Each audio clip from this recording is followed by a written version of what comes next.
नमस्ते दोस्तों, टिप्स इन hibernate channel पे आप सबका हार्दिक स्वागत है। फ्रेंड्स, आज हम फिर बात करेंगे ट्रेडिंग कॉन्सेप्ट के ऊपर। तो आज जो हम जिस कॉन्सेप्ट के ऊपर बात करेंगे, today stock market news most important for trader. जैसे फ्रेंड्स, मैं पिछले दिन भी 2 दिन स्टॉक न्यूज़ के बारे में वीडियो अपलोड किया था। तो मैं इसलिए यह स्टॉक की न्यूज़ अपलोड करता हूँ क्योंकि स्टॉक की चयन करने के लिए या फिर हम कुछ स्टॉक को होल्ड करके रखते हैं, पोजिशनल या फिर शॉर्ट टर्म लॉन्ग टर्म चाहे जो भी, उसके लिए न्यूज़ का असर पड़ता है।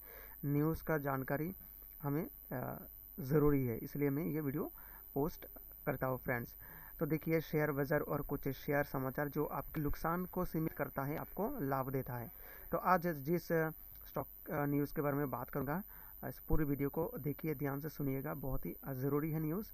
जैसे फ्रेंड्स, पिछले दिन में 26 तारीख को येस बैंक के बारे में एक न्यूज़ इन्फॉर्म किया था आप लोगों को। Yes bank second quarter profit of 25% lakhs estimated.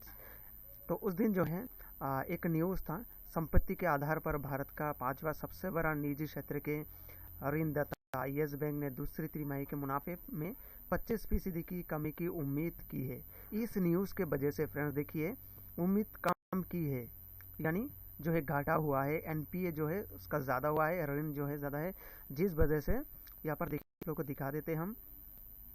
देखिए 26 तारीख को ये क्लोज हुआ था 318 रुपये में, ठीक है, 332 रुपये में क्लोज हुआ था, 332 रुपये 50 पैसे में। लेकिन 27 तारीख को, यानी कल, आज 28 तारीख है, 28/10/2017, 27 तारीख को ओपन हुआ है 307 रुपये में, ठीक है। तो देखिए, न्यूज़ की वजह से जो है मार्केट में स्टॉक में इतनी गिरावट आई। देखिए 307 रुपये में ओपन हुआ था और लो 298.55 का लो बनाया था, और ये जो क्लोज हुआ है 307 रुपये 5 पैसे पे ये क्लोज हुआ है। तो देखिए, न्यूज़ जो है, न्यूज़ का असर पड़ता है, इसलिए न्यूज़ बहुत ज़रूरी है, न्यूज़ का इंफॉर्मेशन। तो देखिए, आज फिर हम येस बैंक के बारे में कुछ बात करते हैं, कुछ स्टॉक के बारे में बात करेंगे। पूरी वीडियो को देखिएगा।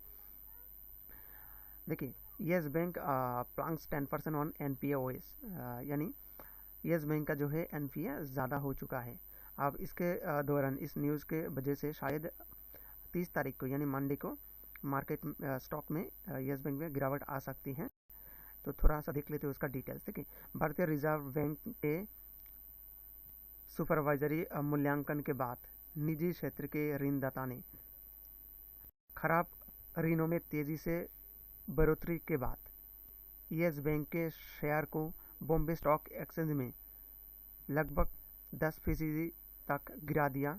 हालांकि बैंक का शुद्ध लाभ सालाना वर्ष पर 25% बढ़कर सितंबर 2017 को समाप्त दूसरी तिमाही में शुद्ध लाभ में 1002 करोड़ रुपए हो गया, जो कि पिछले साल 802 करोड़ रुपए से बढ़कर खराब ऋणों में बढ़ोतरी से गिरता है। बैंक की 9.85% की गिरावट आई और ये बीएसई पर 299 रुपये के अंतर दिन के निचले स्तर पर पहुंच गया। तो देखिए, पिछले दिन के 26 तारीख के न्यूज़ के वजह से 27 तारीख को येस बैंक में क्या हुआ है, तो अगले दिन भी येस बैंक में कुछ गिरावट आ सकती है। इसी प्रकार निजी क्षेत्र के ऋणदाता के शेयर 7.77% की गिरावट के साथ 305.45 रुपये पर कारोबार कर रहे थे। इसी बीच व्यापक बेंचमार्क बीएसई सेंसेक्स 7.82 अंक या 0.18% की तेजी के साथ 33,207.95 पर कारोबार कर रहा था, जो कि 12:10 तक था। ओके, तो येस बैंक में ट्रेड करने के लिए आप शेयर रहना चाहिए, ये और कुछ नीचे गिर सकता है। अब हम आईसीआईसीआई के बारे में थोड़ा सा बात करते हैं फ्रेंड्स। ओके, आईसीआईसीआई, अब देखिए आईसीआईसीआई जो है friends, ICICI bank quarterly net falls RS 1044 crore, यानी आईसीआईसीआई बैंक ने 30 सितंबर 2017 को समाप्त तिमाही में शुद्ध मुनाफे में 1044 करोड़ रुपए की गिरावट दर्ज की है। 30 सितंबर को समाप्त तिमाही के दौरान बैंक की कुल आय में भी 3,996.79 करोड़ रुपए का नुकसान हुआ था। तो देखिए, इस वजह से आईसीआईसीआई बैंक में और भी काफ़ी गिरावट आने की संभावना है।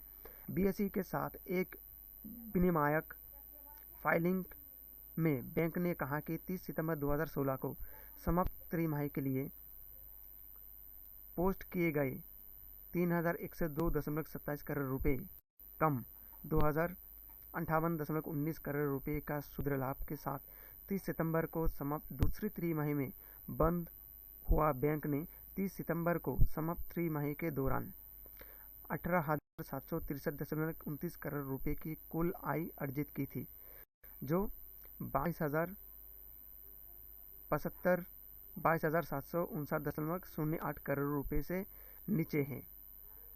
आईसीआईसीआई बैंक के मुताबिक 30 सितंबर को अपनी सकल और शुद्ध नॉन एग्जीक्यूटिव संपत्ति लिखने की उम्मीद में 44,488.54 से 54 रुपये और 24,129.78 करोड़ रुपए दर्ज की गए थे। 30 सितंबर तक सकल और शुद्ध एनपीए 32,457.50 करोड़ रुपए और 16,482.52 करोड़ रुपए था।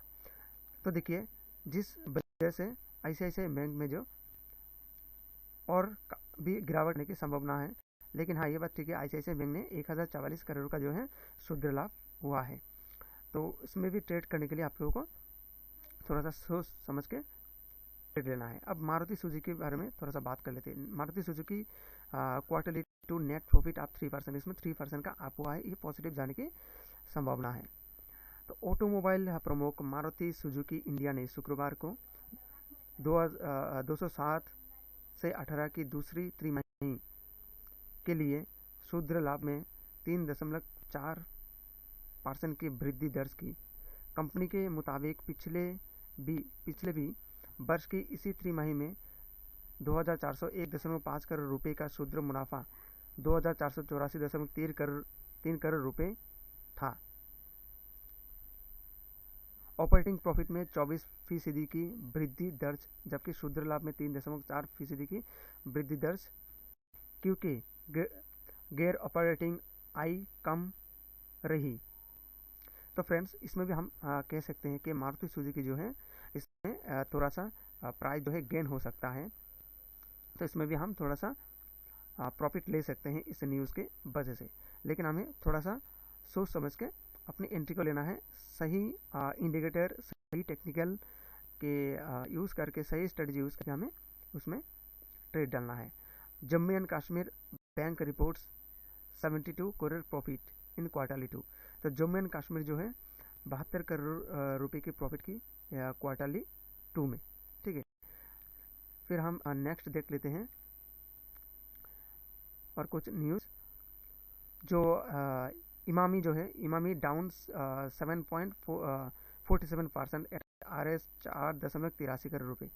तो इमामी जो है फ्रेंड्स, इमामी में भी ट्रेड डालने के लिए थोड़ा सा हमें सतर्क रहना चाहिए, ठीक है।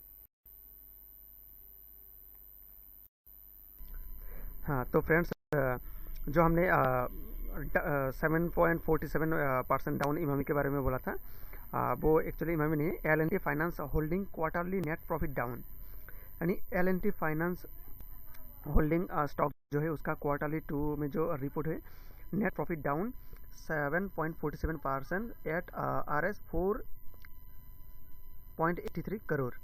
अब हम आरकॉम जो है, आरकॉम के बारे में थोड़ा सा बात कर लेते हैं। उसका डिटेल्स आप लोगों को बता देता हूँ थोड़ा सा। RCom leaves over 4% on plans to start 2G services. Reliance Communications के शेयरों ने गुरुवार को दूसरे दिन की गिरावट को खो दिया और बॉम्बे स्टॉक एक्सचेंज में 4% की गिरावट के बाद कंपनी ने कहा कि उसने 2G सेवाओं को बंद करने का फैसला किया है। यानी रिलायंस कम्युनिकेशन जो है उसने 2G नेटवर्क को बंद करने के लिए फैसला किया है। कंपनी के शेयर में विकास दर कम होकर बॉम्बे स्टॉक एक्सचेंज कंपनी के शेयर में गिरावट दर्ज की गई, जो कि 4.55% से ज़्यादा है, जो कि इंट्राडे निचले स्तर 15 रुपये 70 पैसे पर पहुंच गया है। यानी आरकॉम का जो रेट है वो 15.70 पैसे पे पहुंच गया। इसी तरह फार्म का शेयर नेशनल स्टॉक एक्सचेंज पर 1.52% के गिरावट के साथ 16 रुपये 20 पैसे पर कारोबार कर रहा था। इस बीच व्यापक बेंचमार्क BSE सेंसेक्स 26.39 अंक या 0.08% के गिरावट के साथ 33,016.11 पर कारोबार कर रहा था। तो इसलिए हमें जो है आरकॉम जो है और भी नीचे गिरने की संभावना है। फिर हम थोड़ा सा इमामी के बारे में बात कर लेते हैं, उसका डिटेल्स नहीं, बस ऐसे ही। इमामी पेपर मिल क्वार्टरली नेट प्रॉफिट डाउन, उसका भी नेट प्रॉफिट डाउन हुआ है 96.25% एट RS 0.51 करोड़। ठीक है। जुबलीपन फूड वार सितंबर क्वार्टर नेट प्रॉफिट डबल, तो जुबलिया फूड जो है उसका सितंबर का क्वार्टरली जो नेट प्रॉफिट है वो डबल हुआ है 48 करोड़। और ITC नेट प्रॉफिट आप 5.6% इन क्वार्टरली टू में ITC का नेट प्रॉफिट 5.6% ग्रोथ हुआ है। L&T looking at option in 3 states to set up RS 500 crore missile system plans. तो L&T लुकिंग जो L&T का जो है इस कंपनी को टोटल 3 राज्यों में 500 करोड़ रुपए का मिसाइल सिस्टम प्लांट का ऑर्डर मिला है। तो आज की न्यूज़ इतना सही, न्यूज़ के ऊपर बेस करके एक्चुअली काम करे तो अच्छा रहता है। देखिए येस बैंक में क्या हुआ। ठीक फ्रेंड्स, तो ऐसी न्यूज़ में लाता रहूँगा आप लोगों के लिए। तो आज के लिए इतना सही, वीडियो देखने के लिए धन्यवाद। और एक बात कहना चाहता हूँ फ्रेंड्स, येस बैंक जो है, येस बैंक आगे जाके एक मल्टीबैगर कॉल बन सकता है, लेकिन येस बैंक में और कुछ गिरावट आने का संभावना है। तो जब उसमें और थोड़ी सी गिरावट आएगा उसमें जो है हम बाइंग पोजीशन बना सकते हैं मल्टीबैगर के लिए। तो येस बैंक की जो है पूरी बैलेंस शीट और उसका फंडामेंटल टेक्निकल उसका भी वीडियो में अपलोड करूँगा, वो वीडियो भी आप लोग देख लीजिएगा। तो वीडियो देखने के लिए धन्यवाद। Thanks for watching. जय हिंद।